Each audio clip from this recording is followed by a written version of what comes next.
Shop Plato's Closet tax-free August 2nd through 4th for back-to-school styles. We sell the trendy, gently used styles you need to make a difference in the world and in your wallet for back-to-school shopping. Save up to 70% off regular retail prices by choosing recycled styles. Save even more when you shop tax-free this weekend. Make a change that others can respect and repeat. Shop Plato's Closet in North Charleston and West Ashley this year for your back-to-school looks. Plato's Closet, located in West Ashley on Sam Rittenberg Boulevard and North Charleston on Rivers Avenue. You're listening to the Archaeology Podcast Network. Ancient tools and burials, plants and seeds. Welcome to the Archaeological Fantasies Podcast, episode 89. I'm your host, Sara Head, with my co-host today, Ken Fader. And today we're talking with special guest, Doug Hunter, about his new book, The Place of Stone, Dighton Rock and the Erasure of America's Indigenous Past. We talk a little about the actual Dighton Rock and about rock art throughout the New England area. Who's responsible for this rock art? Is it evidence of pre-Columbian contact? And how and why we should be preserving this rock art for future generations. Get ready to think critically.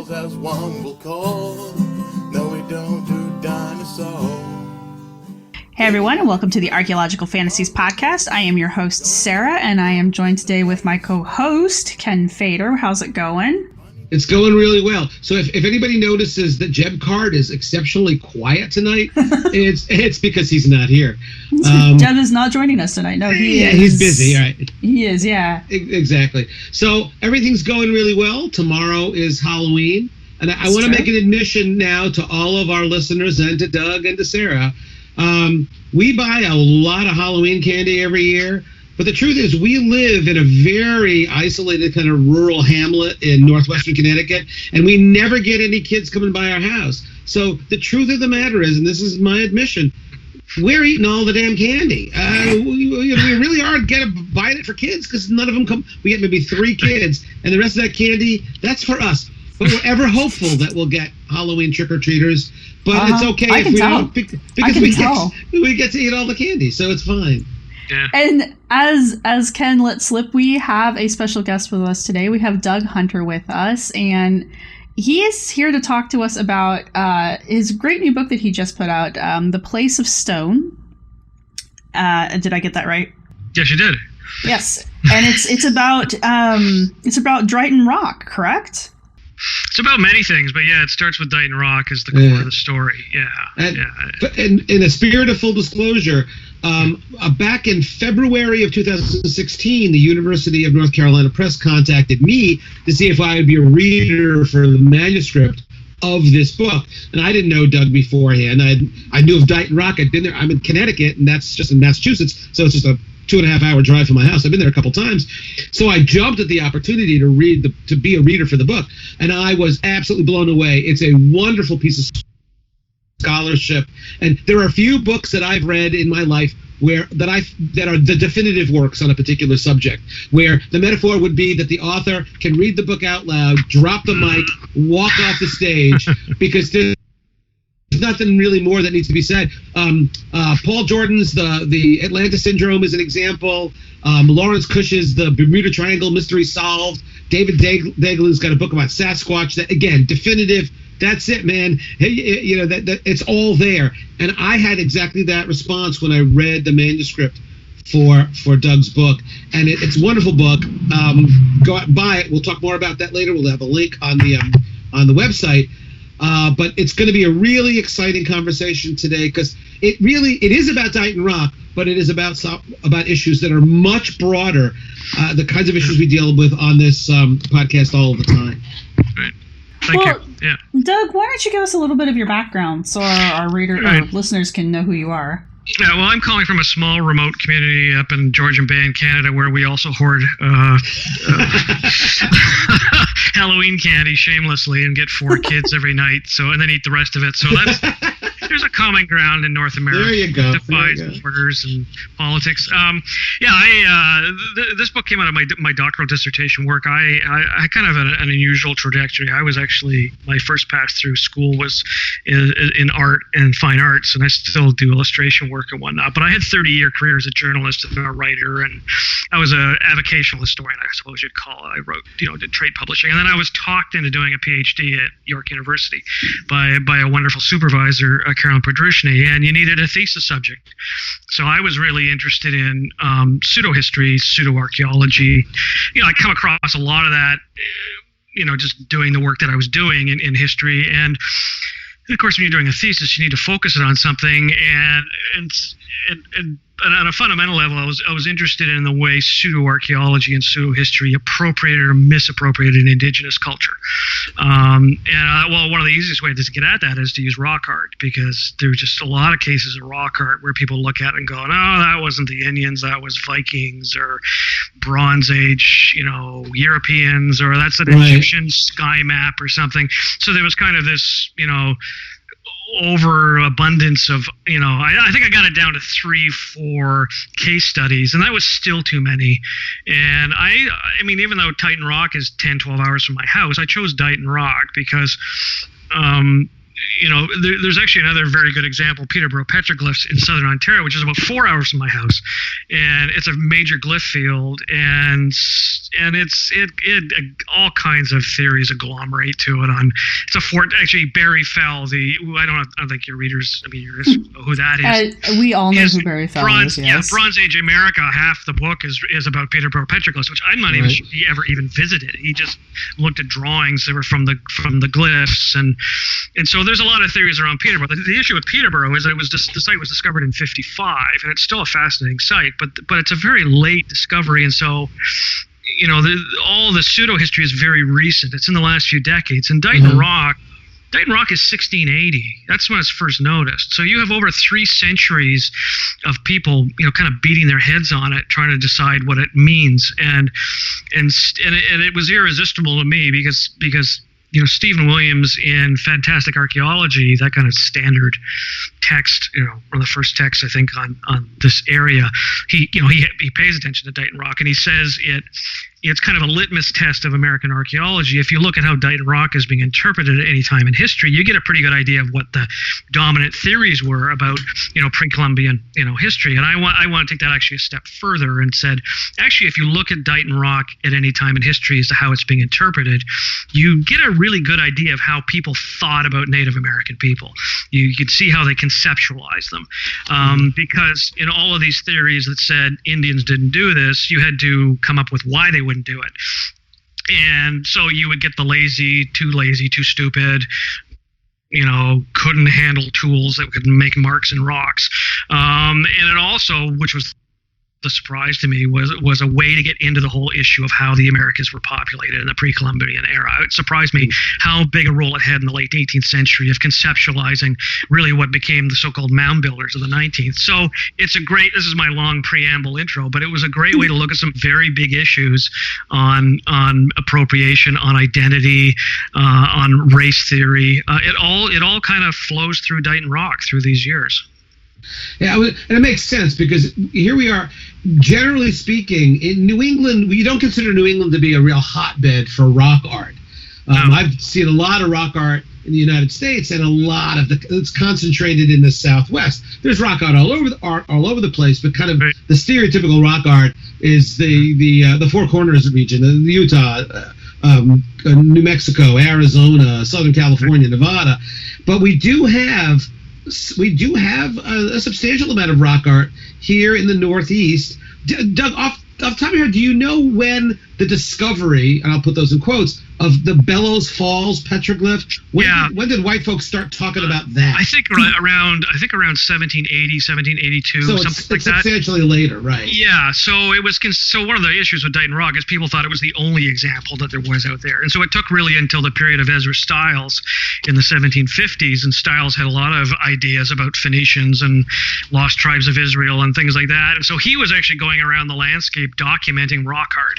So he found, or at least wrote down, a reasonable amount of it just in the area around Dighton, around Tiverton, and whatnot. So there was a growing sense that, there's more of this stuff out there than we thought. And one of the problems, this rock art is not my specialty, believe it or not, but you realize when you get into Dighton Rock and people start comparing it in the 19th century to other things, you realize that there's probably a lot of stuff that was known in the Ohio Valley in rock art, but a lot of it was destroyed. There was like road building and all this stuff just disappeared. So we knew there was stuff around in the early 19th century that's just not there today. Right. So now, how good's the documentation on Dighton Rock and some of these other rock arts that were Sarah, if I can interrupt even before that, maybe let's take one step back and have Doug explain what the hell is Dighton Rock, where is it, and what kind of a rock is it on, and what's the imagery look like? Yeah. Well, Dighton Rock is a big boulder. It's about 11 feet long and 5 or 6 feet high. It was in the Taunton River, northeast corner of Narragansett Bay, about 6 miles downriver from Taunton to Massachusetts, across from a little town named Dighton. It was when it was in the river, it was tide water would completely wash over it 2 times a day, so it was submerged, would reemerge, and it had these sort of enigmatic markings that fall into the general category of what people would call Eastern woodlands. One of the issues with Dighton Rock is that it's been so, as one 19th century writer put it, manipulated. People put their initials all over the thing. I think there was a lot of people when they were studying it would kind of try to clean it up and sort of score the things. It's really hard to tell how much of what's there now was original, but there are elements of it that seem to be like of a piece with what, for a lack of terms, is called Eastern woodlands. There's probably the best, there's a lot of debate over exactly what's on it. And one of the interesting issues with Dighton Rock is that every time somebody draws it, they draw it differently. It's not like a pictograph in paint, even those we know from Ontario are hard to interpret. But for some reason, the carved petroglyphs markings are, it's a hard thing to read, and people see what they want to see. That's one of the big issues with something like Dighton Rock. If you're looking for Norse, inscriptions, well, you're going to find Norse inscriptions. You can find almost whatever you want by looking, hard enough and trying hard enough. It's really the biggest ink blot that's ever been devised by humankind. And I imagine with it being in a tidal river, there's a tremendous amount of erosion that's taking place over the years, so that what you're looking at today, along with all the graffiti and all the additional stuff, is that the original images have been very severely eroded. I look at old gravestones around here, and they're 300 years old, and it's difficult to read the writing on any of them, again, because of the erosion. So something that's even older than that is certainly going to suffer even more greatly. Yeah. The stone is technically called greywacke. It's not the granite that's in Vermont that you mentioned earlier, and it's in tidewater. Pretty nasty ice goes up and down the river. Even, there's 18th century accounts, the first-hand accounts of people who saw it in one year, and then a couple of decades later will write it and say, the things I saw 3 decades ago aren't there now. Right. So there's definitely been a degradation in what's in what is on the rock and what was there before. But nobody's ever been able to draw it and come up with the same thing every single time. That's right. I noticed that in your book that there are a number of different images through the years, and I've seen that in Edwin Delavar's publication. We'll talk about that later on. Is that every image, sometimes you look at the two and you go, is this even the same rock? Is it possible that they're looking at totally different things? Because they bear very little. There's very little in common. When you see it today. Are there photographs of Dighton Rock? There were. Yeah, starting with daguerreotypes, there were. Henry Schoolcraft arranged one with Seth Eastman. So in fact, there's an earlier one we don't know where it is. Probably very 1840s daguerreotype. But there is an 1850s Seth Eastman photograph. But all of these things, even photography is an act of interpretation, because then you have to do lighting, the shadows, and Edward Augustus Kendall, who we can talk about briefly if you want, he was probably the most, I think, sage investigator. He was an Englishman who came over in the first decade of the 19th century, and he was fascinated with stones of power, and I think there was a lot of hidden Masonic subtext in his writing. Right. But he actually had the sense when he looked at it and say, this is an indigenous, this is an Indian artifact. He actually went to the rock you mentioned in Vermont and saw it and said it's really the same stuff. Right. So he was actually pro-Indian. Yeah, he was, and he did a painting of it. And unfortunately, the painting has been lost at the Peabody. It went into the collection, and nobody knows where it is anymore. but he describes this painting he did, and he talked about how he did it he deliberately in an atmospheric way. And he says in his writing, if you try to distinguish, the markings, you will experience what everybody does when they look at it, because it's just very hard to make out. And we have although the painting's gone, we have two engravings. One was done in the early 19th century, and one was done in the early 20th century, both from the same painting. So the painting is one step removed from the rock, and then the engravings are one step removed from the painting. And you look at those two engravings, and the engravings can't decide what's in the painting, and which kind of really encapsulates how difficult it is to agree on what's on this rock when the painting can't even be agreed upon by two different artists. I wonder. I mean, I know this is slightly off topic, but I wonder if okay, I'm going to ask a silly question. Is Dighton Rock still around? Oh yes. Okay, so I wonder if it isn't a good candidate for some of these 3D scanning softwares and technologies. Well, strange as you say it, I was just finishing the book when I was contacted by Massachusetts the state archaeologist, and they had I haven't seen the images yet, or maybe she sent me some examples. They were doing a 3D image scan of the rock. Oh, nice. And she said to me, it's definitely indigenous. There wasn't a question in her mind. So I haven't seen that stuff yet, and I don't know what they're doing with it. But they did do the scanning. I really took the position that we had gotten to the point where, as an archaeological resource, it's practically ruined because it's just been right. So studied, manipulated, mangled over time. But the 3D scanning, I mean, they can do some really remarkable stuff with that, especially with the layers and the different ways that they can get at it. And apparently they have. So I'm really keen to see what they do with that and where they go with that, especially in reasserting the indigeneity of the rock. Right. When you see it today, and I've been there. I was there a few months ago for an additional visit. There are a number of images that, if they are Aboriginal, I recognize. There's one. There certainly looks to be some kind of is it a deer, an antlered animal, right? Yeah, the horn quadruped. In fact, it's on the spine of the book because it's the one. Kendall noticed it, and there's one reference to it in the 18th century too. It's the one image that, despite what everybody else argues about, most everyone agrees, well, this thing is there. There's no question it's there. Right. And I spent some time in the book talking about these hybridized creatures. I mean, you see them through, Iroquois and Anishinaabe traditions. I mean, Southeastern ceremonial complex, so-called, Mississippian, all these long-tailed creatures with hybridized wings and tails, antlers, they fall into the Machu Picchu.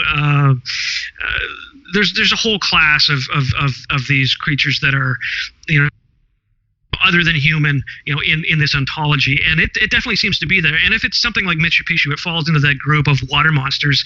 It kind of makes sense to me that it's on the rock, and I try to really resist in the book saying, well, this is what it's really about, and I can talk about that. But basically, if Machu Picchu is there, and you've got a rock that's underwater twice a day, well, that's a good place to put him or her, because he emerges. I mean, the creature emerges from the water and then descends back into this underworld, and then this is an ontology world of the sky world, the earth, and then the underworld, and the rock is a place of engagement and power and medicine, and it's how you access grandfathers and grandmothers, both your own ancestors and these ideas of other than human entities that are also grandmothers. So that kind of stuff makes sense to me, and it doesn't surprise me that it's there.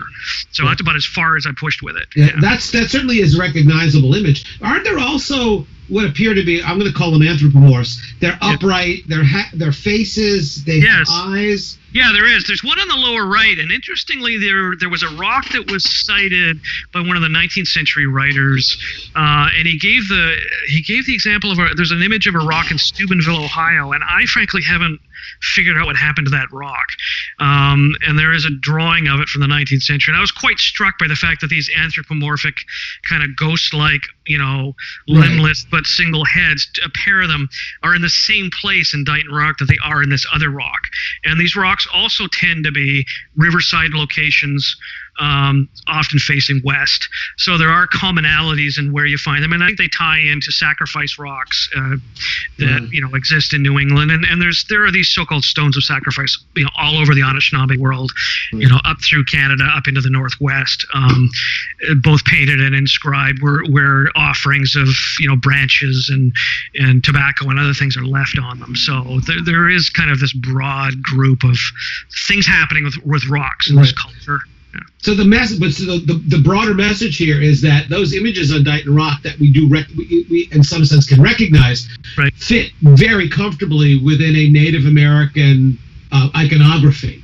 Yes, they're not alien. It's not surprising that we would find these in Taunton, Massachusetts. No, and even the X-shaped forms, which some people tried to turn into Roman numerals. Well, the X-shaped body form is very common in Anishinaabe, for example. Thunderbird forms, any kind of body form, it's not unusual to see drawn as X's.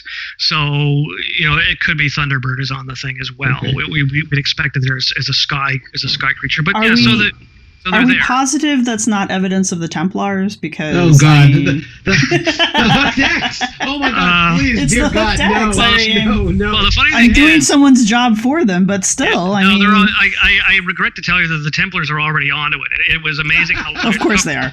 I was surprised it took as long as it did, because when I was doing the research, they hadn't seemed to have shown up yet. But the Friends of Dighton Rock Museum, you have to understand, the rock is in a museum that's run by volunteers, and I think in August they had a guy in speaking on the Templar connection to the rock, and I thought, of course they did, because because in the Portuguese phase of interpretation, people started finding these large Maltese crosses. Gotcha. And again, it's the ink blot test, and I thought, when is somebody going to figure out the Maltese crosses and hook them to the Templars? Because that's what everybody does. So that phase is now happening. Yeah. So Doug, just tell us why the rock is not in the river any longer and where it is now. Yeah, well, briefly, what happened was, after a lot of, I'll speed you through the 19th century stuff. It was taken seriously as a Norse relic of the Thorfinn Karlsefni expedition through Antiquitates Americana, the great publication of 1837 that tried to establish the Vinland sagas as documentary evidence. Mm-hmm. But even that wasn't particularly well accepted by scholars. And by the late 19th century, things were pretty well percolating down to this idea that it's Indian, which also meant who cares, because it really did. It was no interest, because this is before civilization, and it just didn't matter. If it's an Indian thing, really, who cares about what's on the thing?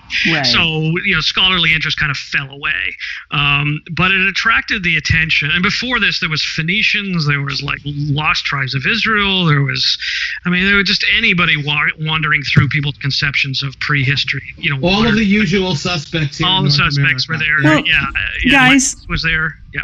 Let's go to break real quick, and when we come back, we can start examining some of the cultures that are not actually here that were attributed to Dighton Rock, just because it's interesting to see these things come full circle with some of the other things we've talked about. So let's go to break real quick, and when we come back, we will pick that back up. This network is supported by our listeners. You can become a supporting member by going to arcpodnet.com/members and signing up. As a supporting member, you have access to high-quality downloads of each show and a discount at our future online store, and access to show hosts on a members-only Slack team. For professional members, we'll have training shows and other special content offered throughout the year. Once again, go to arcpodnet.com/members to support the network and get some great extras and swag in the process. That's arcpodnet.com/members. Introducing Zaxby's new chicken finger tacos. One with pico and creamy chipotle ranch, and the other with bacon and avocado ranch. Chicken expert since 1990. Taco expert since now. Woo, saucy! Zaxby's. Chicken tacos should only be trusted to chicken professionals. That's where we come in. Introducing Zaxby's new chicken finger tacos. One comes with pico de gallo and creamy chipotle ranch. And the other comes with bacon, lettuce, tomato, and avocado ranch. Chicken expert since 1990. Chicken taco expert since now. Order yours today in the Zax Rewards app. Woo, saucy!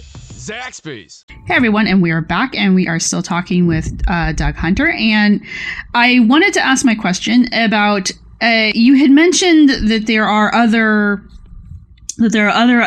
examples of rock art in the New England area, but we've lost several of them just due to time, and I'm assuming vandalism and that kind of stuff, because that happens. Yep. Do we have any documentation of these other examples of rock art before they were lost, before they were destroyed? And how good is that documentation? Yeah, to be honest, I'm not a great expert at that. I'm just aware that when I started to come across references like Steubenville, Ohio, a rock that seemed very similar, I just haven't found any references to where this. I mean, it seemed like a big boulder, and I know the study, James Swagger, I think, this study of Ohio rock art. I believe I have one of his studies. I think he talks about the fact of the losses, stuff that was used to exist, and people build roads and do all kinds of things, and stuff just got run over and plowed under. It's very different than what we have in Ontario and in the Boundary Waters area in the Northwest, where they're kind of wilderness settings, and apart from idiots doing vandalism with spray paint, it's pretty hard to get rid of things on giant granite rock walls. But when you've got things down in heavily populated areas, they're vulnerable, and there has been loss. Yeah. The Passamaquoddy tribe up in Maine has just regained ownership of some rock art that was owned by the state of Maine. I don't think that's available for people to look at, but if you, but there's some stuff online about. There's the historic preservation officer for the Passamaquoddy tribe was facilitated the return of that rock art to the folks in Maine. There is a book, Ed Lennick, L-E-N-I-K. Oh, Edward Lennick, yes. Yeah, yes. He's got, I think, a couple of books on rock art in the Northeast, rock art in the New England area. And that's probably, for somebody really interested in tracking down some of that stuff, most of that stuff still continues to exist. You can find it in one of those books, one of Ed Lennick's books. And that's really useful. Again, we're not looking at amazing pictographs. And the rock here isn't great for making rock art, but there's Bellows Falls in Ohio. There is a site run by the state of Ohio called the Leo Petroglyphs, and some of the face images on those they're more detailed and more elaborate than the faces that you see on Bellows Falls or Dighton Rock. But there is a similarity, a general roundness, these little eyes and stuff coming out of the heads. Right. So there is rock art here, and there's a limited amount of information about the stuff that's got lost. Right. Which, of course, opens up the ability for people to interpret however they want the things that do exist. And so get strange interpretations like we were talking about before we went to break. I know that you open your book, or at least the first chapter in your book, you mention that you open it up with the, I want to say Polynesians, but I know that's not right. I definitely know Portugal. Polynesians. The Portugals. Portuguese is the Portuguese. The Lost Corte Real expedition is the dominant one today. Yes, and that's the dominant theory. That gets it used to be Phoenicians were overwhelmingly the dominant theory in the late 18th into the early. The 19th. Phoenicians got around. We have a lot of things that are connected to the Phoenician, and connected is in quotation marks in case no one can see my fingers.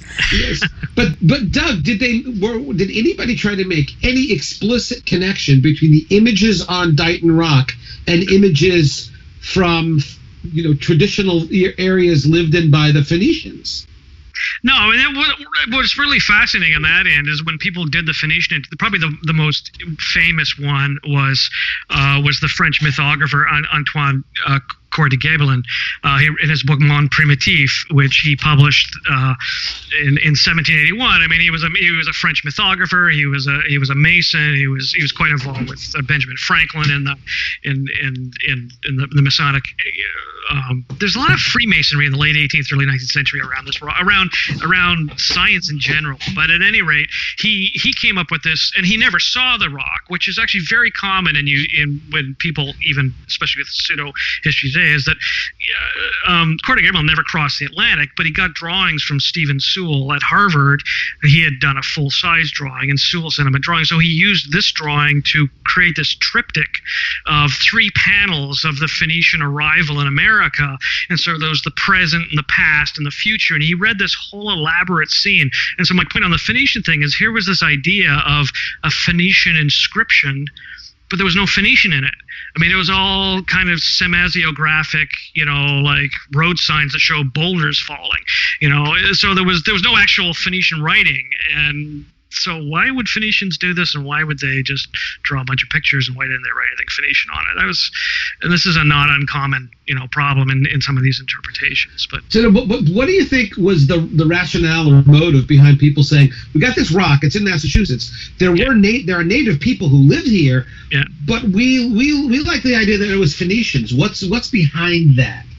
I think it was utility for Western inquiry. They had priorities as to what they wanted to prove and know, and Native Americans weren't interesting. And Native Americans were no longer there. There's that whole idea of firsting and lasting, in the way history is written in New England, especially after King Philip's War, which is how Dighton Rock becomes a possession, because it was seized from the Wampanoag after the conflict ended, and the land around, like Assonet Neck, was seized, and then the land was parceled off, and that's how it became privately owned. So people had their own things they were interested in, and so someone like Ezra Stiles was really interested in these Phoenicians. He was interested in, people were struggling with questions of how the world was populated after the biblical flood. Who descended from the three sons of Noah? Where did the Israelites go? And so they were looking around them for evidence, and that was what they wanted to use these kind of things for. They weren't interested in and so they had to explain away the Indians all the time. And that's where it becomes, as I said, a really interesting tool to say, well, how did people think about Indians? Well, that's how you get Isaac Greenwood, the Hollysian professor of mathematics at Harvard, when he writes it up, around 1730. I mean, he doesn't think it's Indian. And why does he think it's Indian? He basically is the first guy to table the too lazy and stupid theory, which it sounds like just what it is. The Indians are too lazy and too stupid to do this kind of thing. They would never make marks in a rock. And then remarkably, he's not the first one to say it. He would say, well, they didn't have iron tools, so they couldn't have made the markings. Well, you don't need iron tools to mark rock. You use another rock to mark rock. How did you make stone weapons when you didn't have iron tools? And it just seems like people that had these theories never bothered to go to Dighton Rock and pick up another rock and bang at it for a little while and say, what, I can make marks in this thing. I don't need. They just weren't interested. It didn't have a utility for them. That a native attribution was a complete dead end. And I think the other thing that I deal with a lot, and I dealt with in the introduction I talk about, is that Western inquiry has a real problem with ambiguity. And there's a whole ontology around this sort of imagery as it has carried on through Anishinaabe people, Chippewa, Ojibwa. You get into song scrolls, and you get into the idea that in this ontology, forms are not stable, that these other than human things don't always look the same, so there's not a fixed iconography, that the communication things where you have a shamanic relationship with other than human people through a rock interface, and you're leaving marks. You're not leaving those marks for other people to read. You're leaving those marks as part of an exchange of medicine and power. So you're not writing something that you're intending somebody else to read. And people were kind of obsessed with finding inscriptions. I mean, this was the time of, just translating Phoenician was done in the 1750s. I mean, the Rosetta Stone is the big thing in the early 19th century. So people want to translate things that are carved in rocks. And so you get this idea that and I really avoid the word inscription. I just say markings because, based on what we know from other sites, Dighton Rock could have been the work of people over, literally centuries. Could have been different people coming there, making their marks for their own reasons. It could have been rival peoples. We don't know who made these marks. And so you approach the rock and you want to see an inscription. It's not going to be there for you to read as a unified whole. And this is the one area where Edward Augustus Kendall, for all the good he did in the early 19th century, looking at the rock and painting it, he wanted to see an inscription. And so he even noticed, he saw the winged quadruped, the horned quadruped, and he did talk to Native American people, and whatever they told him, he didn't write down because he couldn't see a European composition on the rock, which is what he wanted to see. And if this animal creature was important. He couldn't understand if it's important. Why is it not in the middle of the composition? That's where it should be if it's important. Because he didn't know what it was, and if it was a so-called water monster creature, well, it would be down kind of where it is, because that's where it was under the water. So we have this struggle on the Western side of things where we want an explanation. We want things to be literal. We want to know exactly what it says. And one of the advantages that has been that it's influenced these other interpretations is basically someone says, well, if you can't tell me what it means in quote Indian, why are you trying to tell me I can't translate it into Norse runes? Because I can translate it into Norse runes. So I don't know what you're talking about. So don't tell me I can't find the Norse words because you can't tell me what the Indian words are. But can they really? I mean, I understand that Norse runes are simplistic forms that can be discovered pretty much anywhere, kind of like the Ogham. It's very easy to quote unquote see Ogham places, but like there's a specific phenomena in America called the American Ogham, and I wonder if that's not the same kind of thing that happens with these quote unquote Norse runes that everybody finds, where there's no vowels because the vowels are written in a very specific way in Ogham. Right. And I wonder if that doesn't happen with the Norse runes, and then people just kind of fill in the missing letters, even though it's clear that this is not a runic inscription. It doesn't follow any of the rules of runic inscriptions. No. It doesn't. Yeah, I mean, does anyone ever stop to consider that when they're going, oh, there's a Norse inscription here? And it's like, yeah, but it doesn't even like, let's pretend like there really are Norse symbols there. Why aren't they written properly? Well, with Dighton Rock, you also have, why are they several feet apart? I mean, why is this here and this over here? And the complication with Dighton Rock is that really the famous, and you still see the image reproduced in scholarly works without any question. The image that was in Antiquitates Americana, which was worked up by Carl Christian Raffin and his associate Finn Magnuson for the Danish Royal Society, they never visited the rock, and they had American antiquarians draw it for them. But they basically cobbled together a version of it that existed nowhere. It was borderline scholarly fraud. It really was. The drawing they published really didn't exist anywhere else. And they labeled it as the Rhode Island Society drawing, 1830. Well, it wasn't their drawing. Oh, wow. It was something they came up with and filled the blanks in a little bit on. So this, again, is this verisimilitude of like, well, there's a drawing, and I can read the letters. And this goes all the way to Barry Fell, looking at the published drawings of Peterborough petroglyphs and never visiting the site, I don't think, and saying, well, these letters, this is like a proto-Tifinagh or whatever he called it, and this is the 14th century Woden Lithi site. And you're like, have you ever been there? Because these images are like a foot or two high. They're huge, Nobody writes like that, and nobody writes in these long, weird loops and squiggle. I mean, if you're a 14th century Norseman running a trading center, you're not going to write things down like this. But if you can take the drawing in somebody's book and then put it in your book, the letters they end up being about a half an inch high, and you start thinking, oh, well, that's kind of like an inscription. I was like, no, this is not what it is at all. Yeah. This is just, So, but that's a really interesting this notion that people are looking for kind of a Western representational art, in which everything makes sense within. It's telling a story, but that's even true of when you see photographs of the cave art of the Upper Paleolithic, you always see these individual images, and you think, well, that's part of some big story. But sometimes the images are flipped upside down; they're floating up in the air because it's not meant to tell one cohesive story. Each one is its own separate image, and that's. And like you say, with Dighton Rock, that could be something that people return to again and again and again to add messages there. I mean, the same is true for, say, Newspaper Rock, which is this beautiful petroglyph site in Utah, in which it's insane because there's so much stuff, and there are palimpsests, there's stuff superimposed over other stuff, because it's not intended to be one cohesive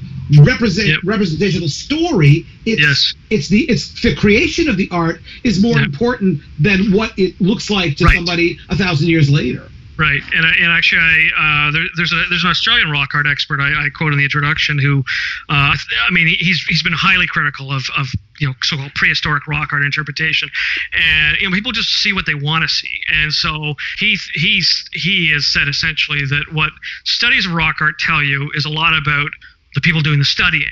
It's not what's sure. It really it's a great way to understand what they think is important and what their cultural perspective is, not what's really in the rock.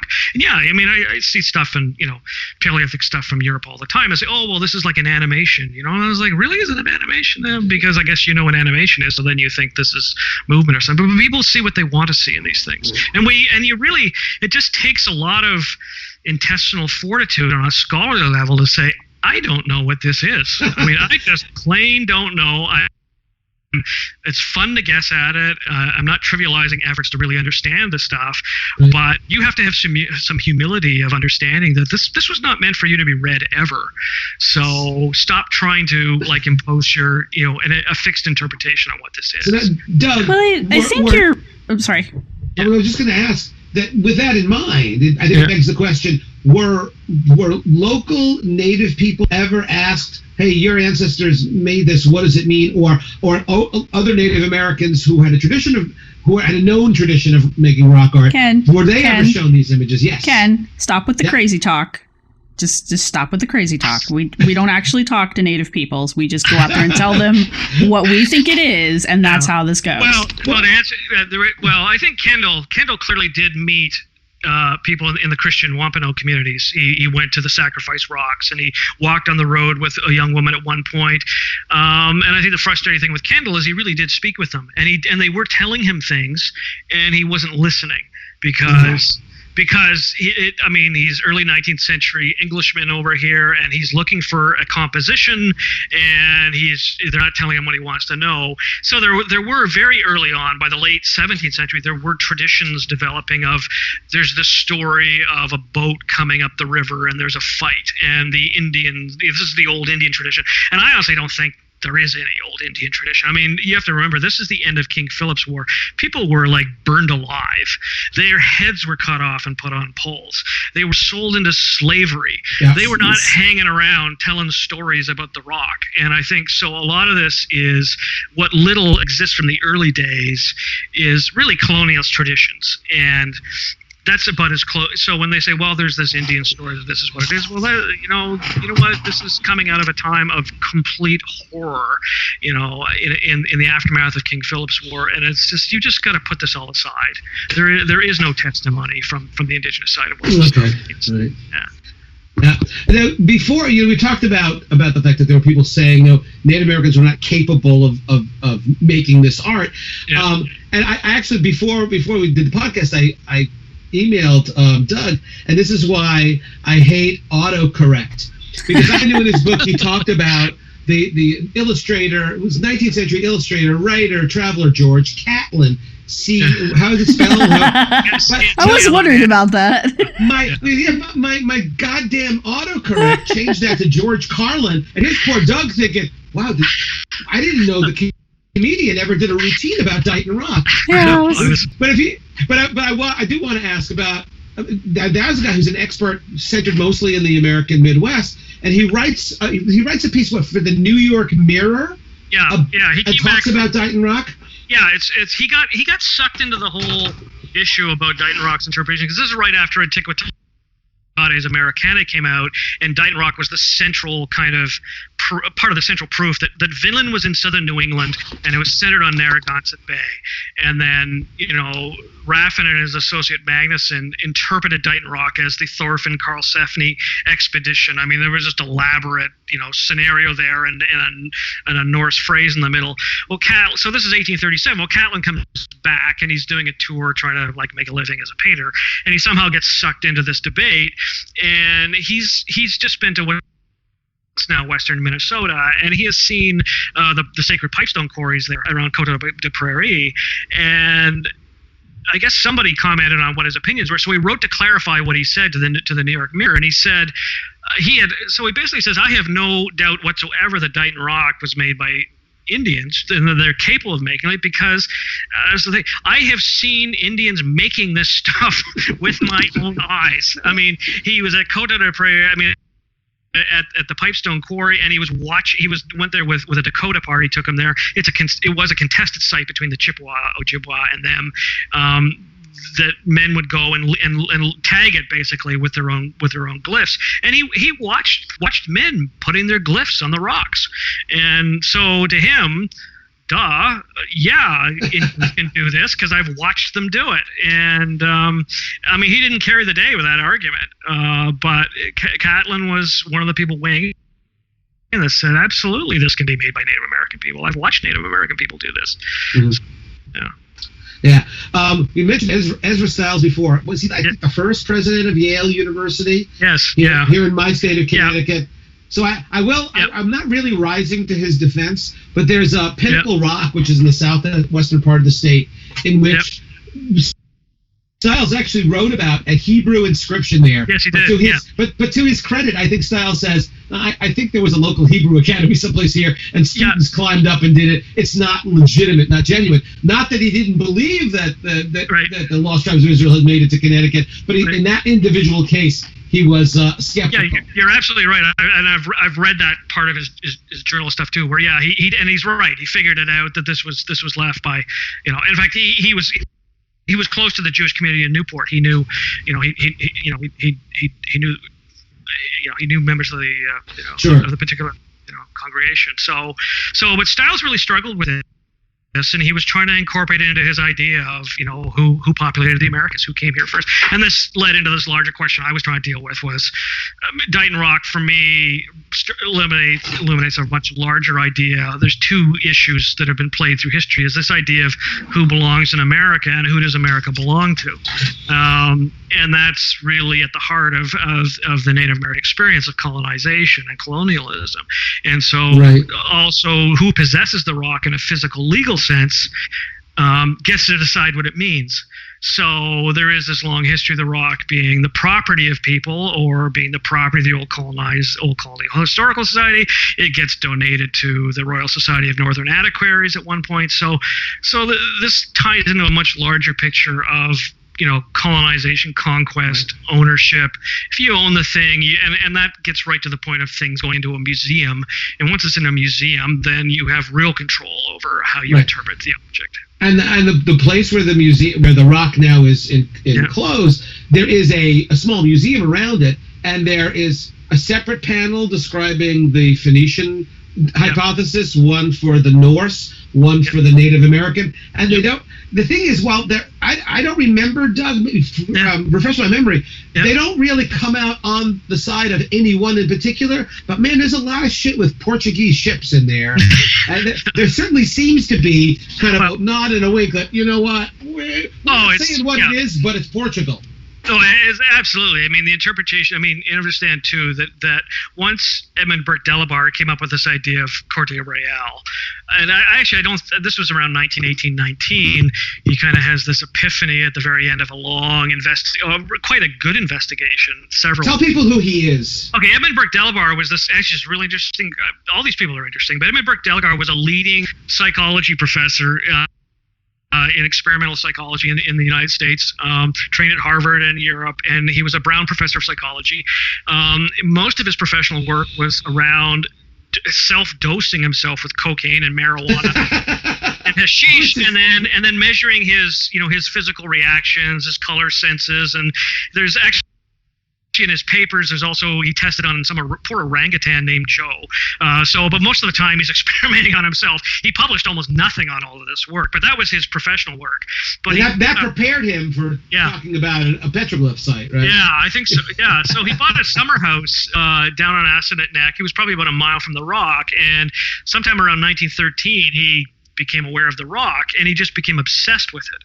And so he did this massive historiographical work of several issues of the Colonial Society of Massachusetts, and it's still a very good piece of work.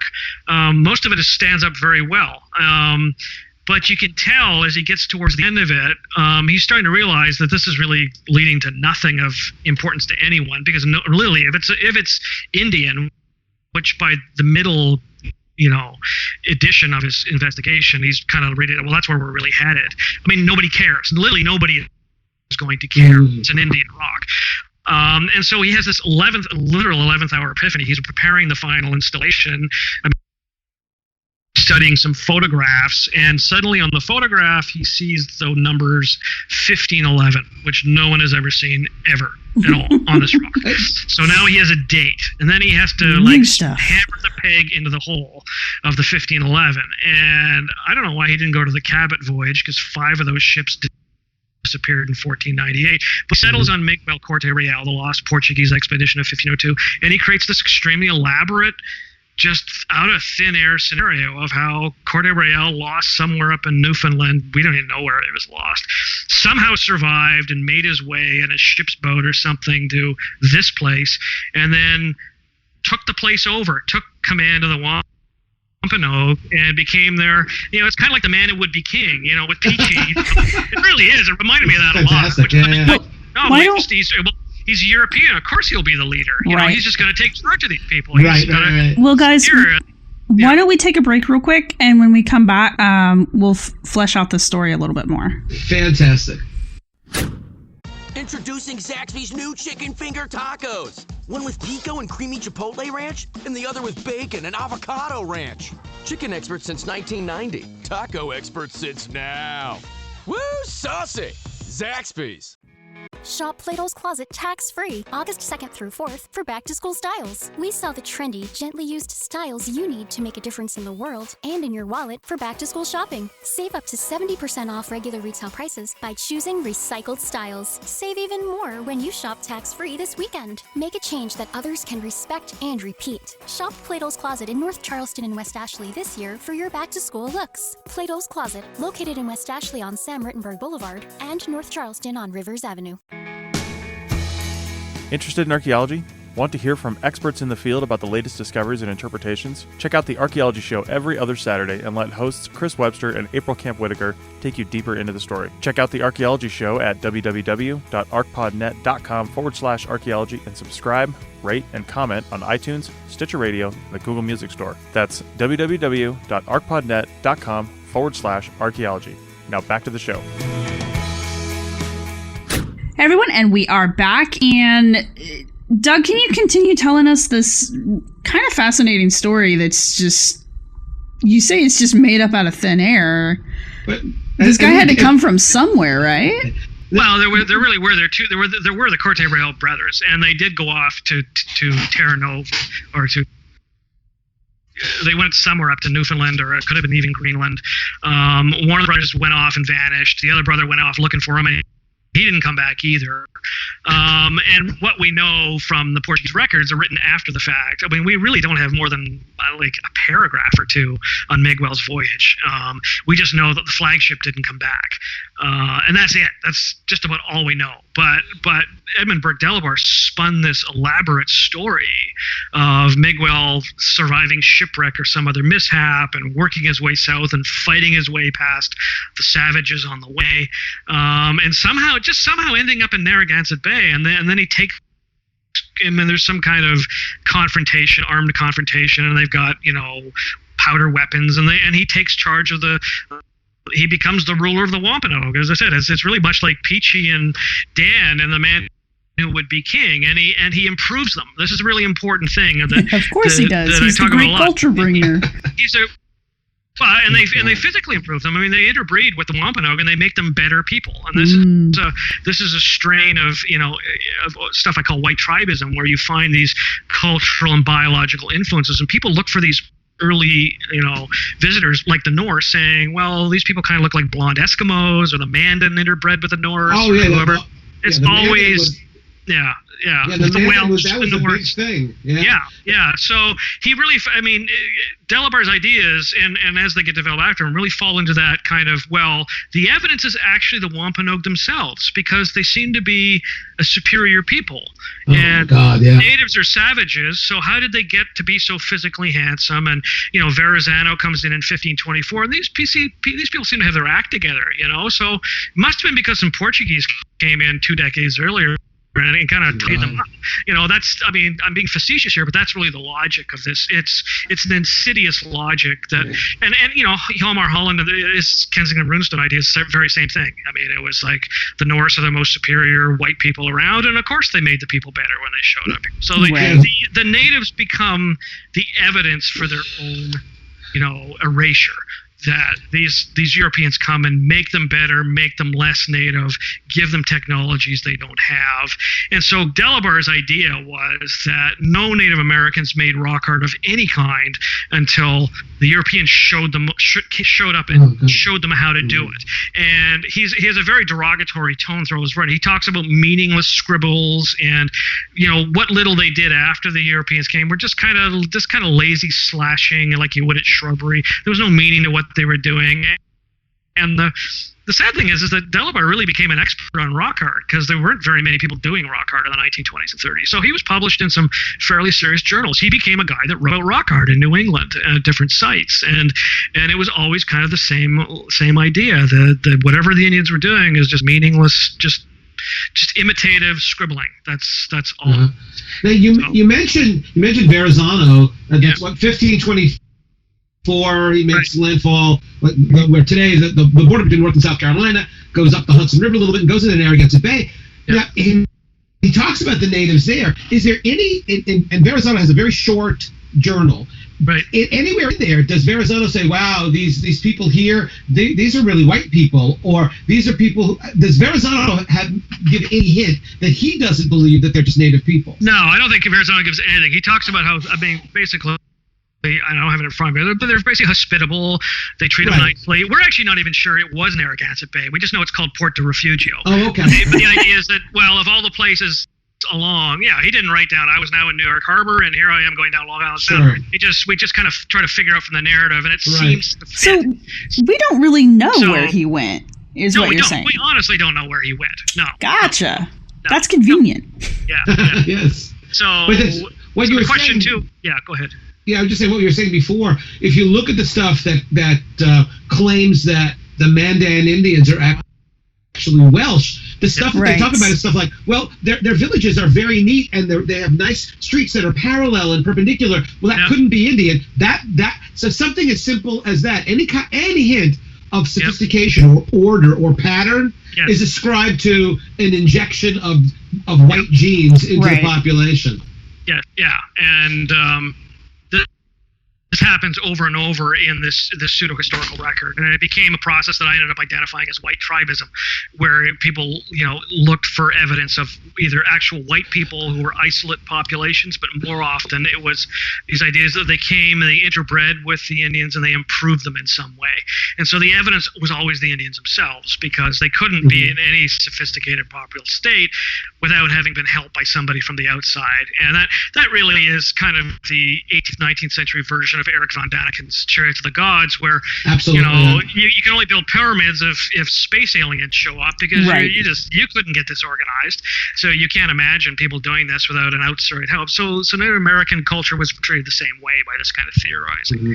I think that all the stuff that you compiled for Dighton Rock itself is tremendously interesting and important. But I think a very important theme in the book are the concepts that you introduce of erasure and this kind of cultural appropriation. And could you talk a little bit about how Dighton Rock is kind of emblematic of that in terms of how people tried to deal with the presence of a native population in the New World when they were first encountered? Well, the process of erasure, when we normally think of it, we think of this as a physical removal. We see violence and displacement, and that of course happens. But there's also this erasure from the record and from history, and you erase people by not only just taking the names off the maps that used to be theirs, but by taking cultural objects that are clearly theirs and saying, no, this is Phoenician. Or there's a burial at Fall River and say, no, that's not a 6th, 17th century Native American burial, typical Native American. That's a Phoenician burial, or that's a Norse burial. So you start to take the cultural materials away from them and assign them to other peoples. And probably the greatest example of that is the so-called mound builders, where the predominant view in the 19th century, which comes out of Dighton Rock, the predominant view in the 19th century was what I called, and I know the greatest way to get yourself hated in scholarship is to invent terminology, but there was no way to describe what I was seeing, and what I ended up coming up with something I called, it's a mouthful, is the multiple migration displacement scenario, which emerged in the late 18th century to explain how the Americas were populated. And that idea basically was, at some point in the distant past, a semi-sophisticated, semi-civilized people came into the Americas, probably across the Bering Strait or maybe from the Malay Peninsula. Somewhere they came in here, they built all this marvelous stuff, they built the mounds and things like that, and then this horde, and it's always the word horde, this horde arrived, this barbaric Tartarian horde comes streaming in out of Siberia across the Bering Strait and shoves all these people aside and either wipes them out or pushes them down, and they become, the Inca, or they become the Aztecs or something, but they get rid of them all. And so therefore the people that are living here when colonizers come are not the original people. They're actually savages that got rid of the better people who were here before them. So this actually becomes not a semantic, debating point over the past. It becomes a justification for the Trail of Tears in Andrew Jackson's writings. I mean, Andrew Jackson, when he talks to Congress in 1830, he just flat out lays down the multiple migration scenario. He just talks about, just as these people once displaced us, I'm paraphrasing, but this is what he's saying. Once these people, they displaced a superior people, well, now it's their turn. We're here, and the whites need the land. He uses the term white. I mean, white farmers need to come in, and they just need to get out of the way. So it's sort of a just displacing of the displacers.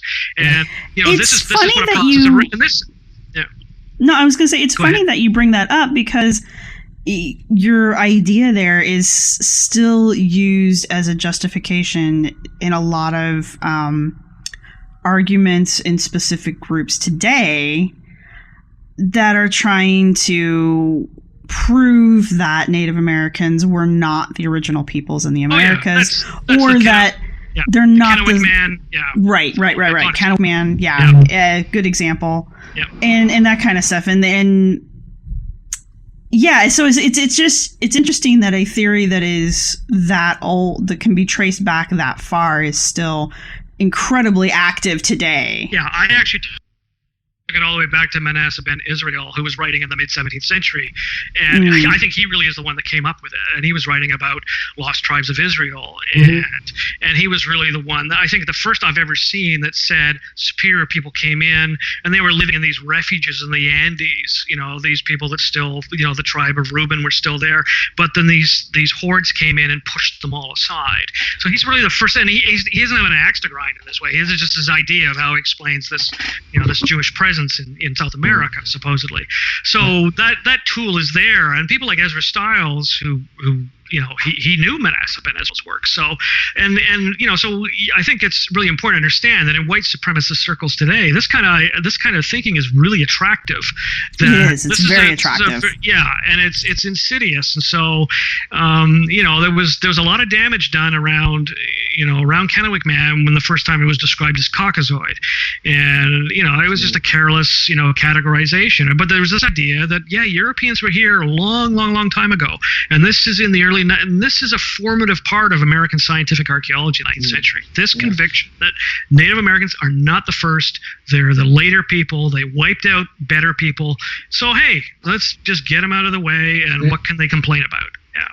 Robert Silverberg has a wonderful book on the myth of the mound builders. And the phrase he uses is the reason so many people embrace this notion is, he says, it was comforting to the conquerors. Yes. In other words, the people are pushing off, putting on reservations. That's kind of what they deserve, because, as you just said, they were responsible for wiping out this marvelously sophisticated culture, civilization that's more closely related to us. Not that long ago, I wrote a little op-ed piece for a Columbus Day a few years ago, and I got this absolutely hateful letter from somebody who ultimately said, what I said was, well, of course, Columbus didn't discover America. There were millions of people here already.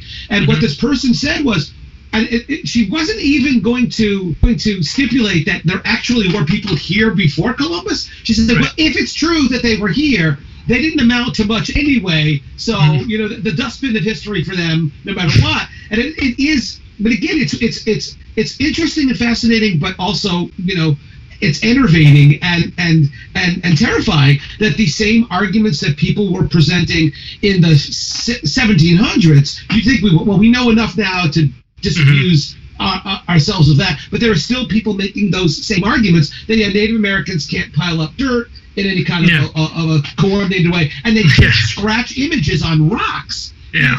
Holy crap! Seriously. And yet there are people who embrace that. Yeah. And again, comforting to the conquerors, I think, is a really good way of phrasing it. I think it's odd that they will not attribute Native Americans the ability to do things like create earthworks and create rock art. But yet, if you point out things in Europe where so many of these great culture bearers are supposed to come from, they have absolutely no problem attributing early works to them, early earthworks, and there is rock art in Europe and that kind of place, and we have no problems, or those circles have no problem saying, yes, they made those over there, but there's no way that these slightly less white people here could possibly have done anything like that themselves. Well, I think it's also a byproduct of, if we can get into the reality of late 17th century New England, where there was the efforts to convert them. There was the idea that they were the children of Israel. They were innately Jewish. We're just going to recover them, and there was optimism. Then you have King Philip's War. You have all these frontier battles going on with the French, and there's a real. I mean, the Indian school at Harvard is torn down in the I think 1690s. There's a real hardening against Native Americans in that culture, and by the late 17th century, that just says these people are hopeless. They're savages. We cannot live with them. They're not going to be like us. We're not going to get along with them. We just need to move them aside. This is what's going to happen now. Well, there even is the Puritans interpreted the massive die-off as a result of disease as the hand of God. That was like getting rid of the Canaanites for the Israelites to return to the Promised Land. Yeah. They viewed themselves as the new Israelites, and that God was using his scythe to eliminate the presence of these lower order human beings to open up the land for them. So this is part of a very large pattern of trying to eliminate Indians both physically, but also, as you say, kind of culturally from the land. I mean, Thomas Gould Appleton, who was the big Brahmin in Boston, who was big behind the Boston Museum of Fine Arts, and he was in the many chapters of Dighton Rock. He wanted to move Dighton Rock to, this is in the 1860s, 1870s. He wanted to move it to Boston and basically put it in the museum. It was going to be a tribute to Leif Erikson, and he just wrote in Harper's in this extremely white supremacist, confident mode of New Englanders really identified with these early white arrivals. And he does write about the fact that were it not for, if they had the beneficial pestilence, the Norse that the Pilgrims did and wiped the Indians out, they might have made a go of it. But unfortunately, they didn't have that. And so he looks upon it as an unfortunate mishap of history that God didn't smite all the Indians with disease when Leif Erikson showed up. So this is 1870s. I would like to point out how stunning all of this is to me as an individual. It's just it's horrible. It's I mean, we're sitting here, we're making light of it because what else are you gonna do? You either laugh or you cry. But this is actual history, and this is actually horrible. But you know what? Go ahead, Ken. Yeah, I'm just saying that in the end, every once in a while, the good guys win, and there's a little bit of karmic payback. I live in Connecticut, and every town in Connecticut proudly displays its sign, founded in 1650, founded in 1670, because come on, man, this is where America starts. Right. But I was in a town the town Farmington, which is a very, very Tony town with very ancient colonial roots, and you drive to that town, the signs all say Farmington established 1645 AD. I was in Bluff, Utah a year and a half ago, and in Bluff, the road sign Bluff is there's a large component of the population is Navajo, and the road sign, their official road sign says Bluff, Utah, established 650 AD. So that's kind of in your face, New England. Yeah, we were here 1,000 years before you guys. Yeah. And I think I should emphasize too, since I'm this Canadian guy talking to, these polite American people talking to me. I mean, Canada has a long and unhappy history with the way it treated Indigenous people. We didn't have the 7th Cavalry. We didn't have those. We had. There was violence, but it worked out it played itself out in different insidious ways here, but certainly the ideas that Indians needed to get out of the way for Western expansion, there was no question that was, I mean, I write about that in the book as well, that the Dighton Rock feeds into this idea that, and the mound builders thing, and it's picked up by Canadian academics as well, is that these people fulfill none of the objectives of God's purpose, and it's time for them to go. So this is not something that's, the American version of it has its own special permutations, but white English, Scots society in Canada has nothing to smile about on the way things. Well, no, I don't think either parts of any of the Americas, honestly. I mean, the whole continent has issues with the native peoples that were here before any of them got here. I mean, even if you get down into South America, I know that they have horrible issues and still do. And I'm not claiming that, like, my country has any, like, we still have problems too. But I don't know. I think work like what you've done with the Place of Stone and just some of the books that have been published recently that Ken went over at the beginning of the episode, and I'll try to get those all in the show notes. I think having that kind of stuff out there and published and in the public reach is important, because I think there is as a culture, I think we are starting to see a monumental shift away from this Eurocentric view of the Americas, and we're starting to kind of really be aware of the fact that, hey, we kind of screwed a bunch of people over. Maybe we should stop being jerks about it. It's slow. But it's happening, I think. I may be less optimistic than you, Sarah, because are you gonna play Jebs? You're gonna take Jeb's role? No. But here's the thing. I as a college professor, I teach students who are fresh out of high school, and I ask them in the courses in which I deal with my North American prehistory class and my ancient mysteries class. I ask them, all right, in high school, when you take now, 21st century, you take social studies, where does the story begin? And they tell me almost universally, oh, well, there were Indians here, pilgrims. And that they were Indians here maybe represents part of a lecture, and maybe they know about, there's the Hopi, and they made like apartment buildings, and New England, so we know that the Indians, they helped people on Thanksgiving and turkeys. But other than that, if I ask them about the builders, you would be amazed at the blank expressions I get. And I say, I would not. I totally understand what you're talking about, because I remember when I got out of high school and went into college, I took several advanced history classes because I was able to. And I was, I was always aware that there were Native American peoples in the Americas, obviously, because they're called Native Americans, duh. And I have some family history there. So, like, I am aware that these things did, but it wasn't until I got into college and started having what I consider real history taught to me that what had happened and what was going on was brought to the forefront. And even then, we can talk about college history classes.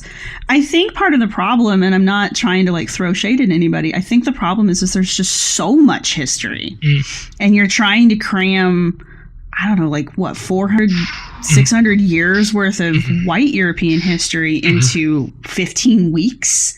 Granted, things are going to get dropped to the wayside, but I think we're at a point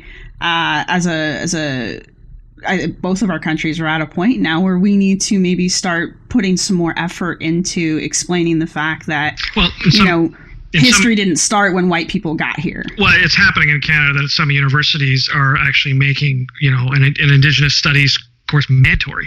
Yes, and I think that's fantastic. And there's been a lot of controversy about how that's being done or why it should be done, but that is starting to happen.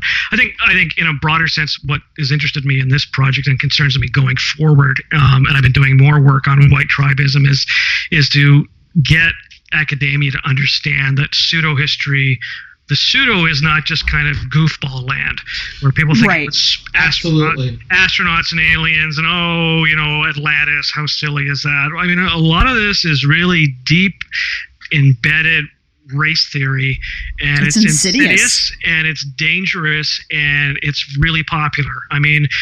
Things that are about America unearthed or whatever, and America's true past and what very popular on white supremacist sites. I mean, people really like this stuff. They really like being told that the Indians weren't here first. And this is white man's land. White man's land was a literal place in Antiquitates Americana.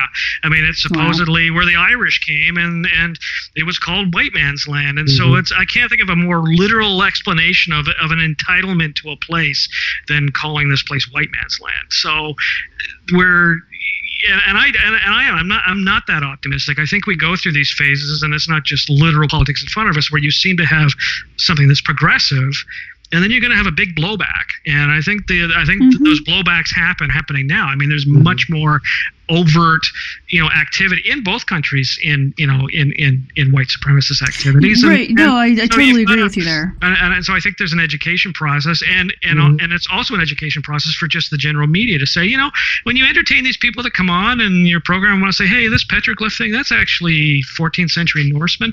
What are they really saying? What they're saying is the Indians don't exist. You're actually, I mean, imagine Indians, Native Americans, going to Europe and looking at Rouen Cathedral and saying, I think the Navajo made this. It's just, I can see some motifs here. I don't know who these people you thought were Catholic, but this is plainly a Navajo structure to me. We must have paddled here. We go, you're crazy. Well, that's what we let happen the other way.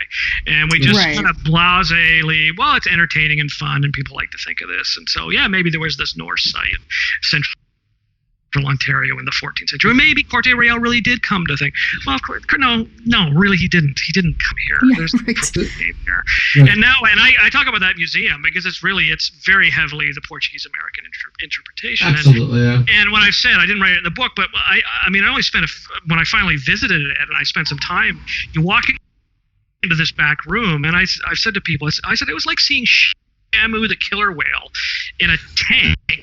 In a dark room with a lid on it and no windows. And this was a thing that was in a river, washed by the tide twice a day for who knows how long. The West would have had probably some sort of ceremonial process. And then we literally violently ripped it out of the river, built a museum around it, and threw all this bric-a-brac at it and said to people, try to prove it's not Portuguese.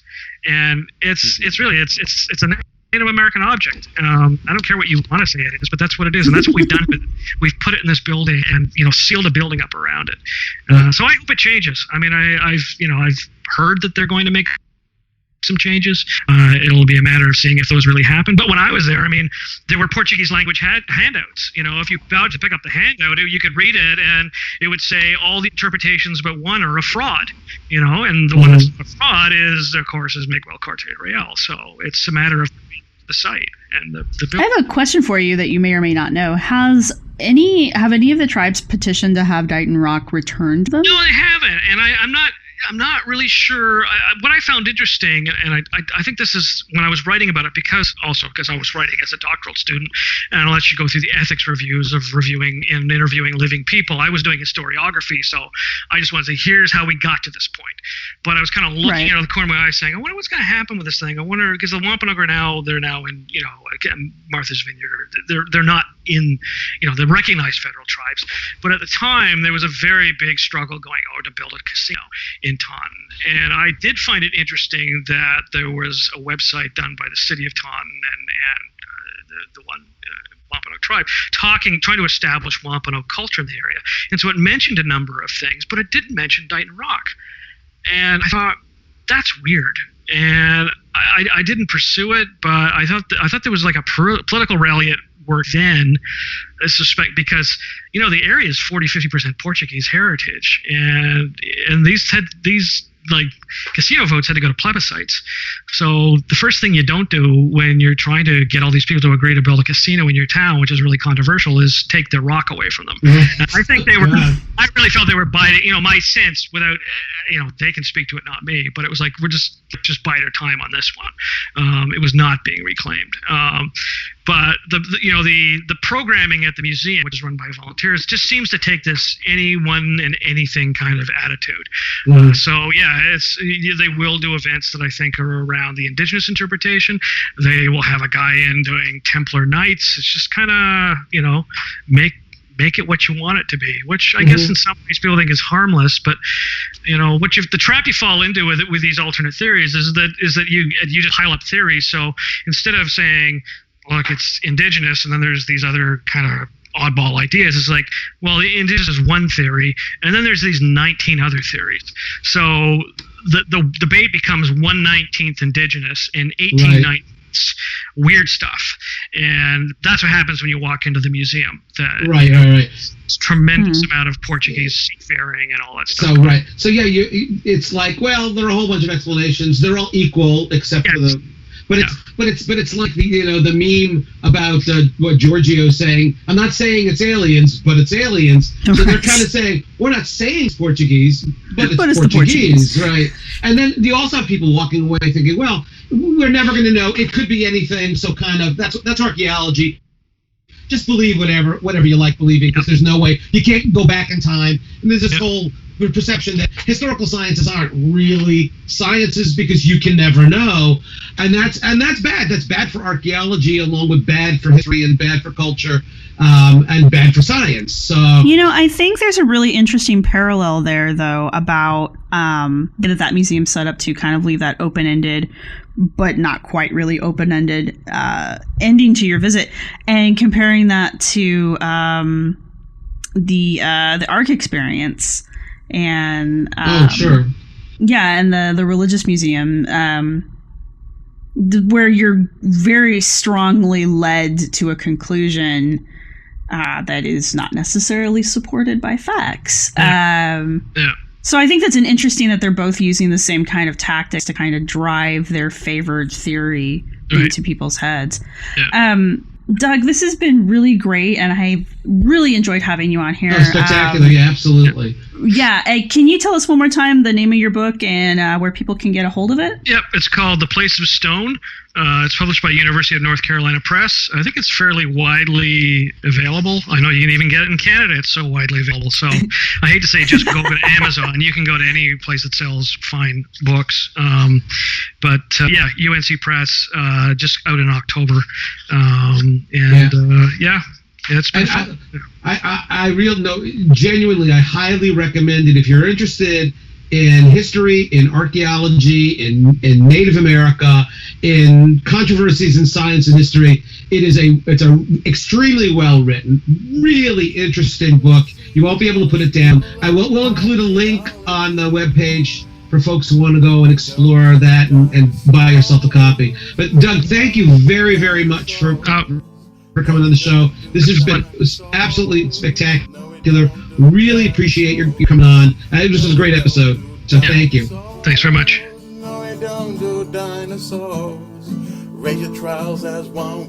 Thanks for listening. We hope you've enjoyed it.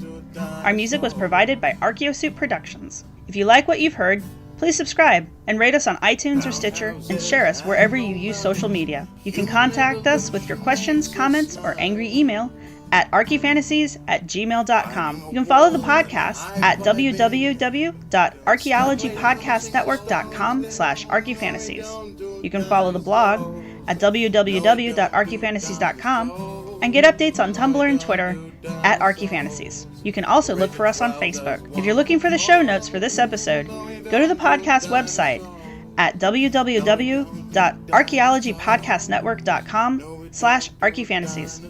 Thanks again for listening. We don't do dinosaurs! This show is produced by Chris Webster and Tristan Boyle, and was edited by Chris Webster. This has been a presentation of the Archaeology Podcast Network. Visit us on the web for show notes and other podcasts at www.archpodnet.com. Contact us at chris@archaeologypodcastnetwork.com. See? Are you happy? Do you get it now? Do you get it?